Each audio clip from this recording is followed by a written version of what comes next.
বাংলার বিধানসভা ভোটকে পাখির চোখ করে প্রচারে নেমে পড়েছে সব পক্ষই। আর বুধবার 21শে জানুয়ারি বিকেলে হাওড়া গ্রামীণ জেলা বিজেপির পক্ষ থেকে শ্যামপুরের রামনগর প্রাথমিক বিদ্যালয় সংলগ্ন মাঠে আয়োজন করা হয় পরিবর্তন সংকল্প সভার, যেখানে উপস্থিত ছিলেন বিজেপির রাজ্য সাধারণ সম্পাদিকা তথা প্রাক্তন সাংসদ লকেট চট্টোপাধ্যায়, ছিলেন হাওড়া গ্রামীণ জেলা বিজেপির সভাপতি দেবাশিস সামন্ত সহ বিজেপির অন্যান্য নেতৃত্ব।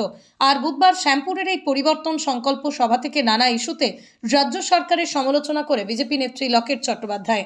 দেখুন, তারা যেভাবে ইডি একজন নিরপেক্ষ সংস্থা, তাদের সবাই সুস্থভাবে বাড়ি যাবেন, সুস্থ থাকবেন, যে ব্যবহার করেছেন, যেভাবে লুট করেছেন, এটা সাংবিধানিক নয় এবং অসাংবিধানিক, এবং তার তো একটা কিছু হওয়া উচিত।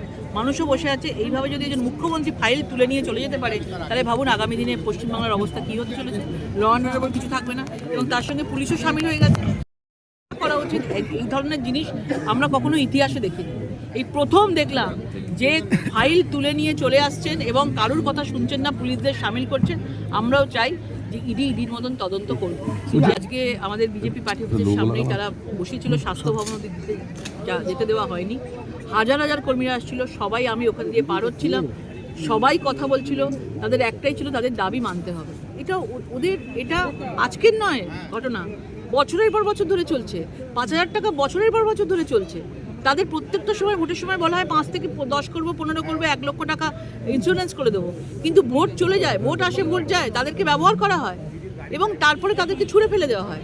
আজকে আশা কর্মীদের সঙ্গে আছি আমরা। চাই রাজনৈতিকভাবে ঊর্ধ্বে উঠে আশা কর্মীরা মহিলা রয়েছেন এবং মুখ্যমন্ত্রী একজন মহিলা, তার বিশেষভাবে তাকে দেখা উচিত ছিল।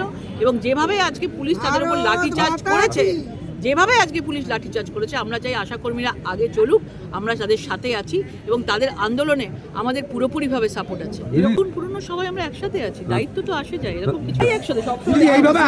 লক্ষ্মী এলে ঘরে মানুষ আজকে ঘরের মধ্যে যে লক্ষ্মীরা রয়েছে, সেই লক্ষ্মীরা কি আজকে সুখে আছে? সেই লক্ষ্মীরা কি সুখে আছে? আজকে সিনেমা দেখে কত আর মন ভরাবে? আজকে স্কিম শুনে কত আর মন ভরাবে? লক্ষ্মীর পাঁচালী, সেটা কি সত্যিকারের লক্ষ্মীর পাঁচালী? আজকে একটা মিথ্যা পাঁচালী একটা চলছে এবং এইভাবে মানুষের কাছে ঢুকতে পারবে না। মানুষ তৃণমূল সরকারকে অলরেডি মনের থেকে, হৃদয় থেকে বিসর্জন দিয়েছে।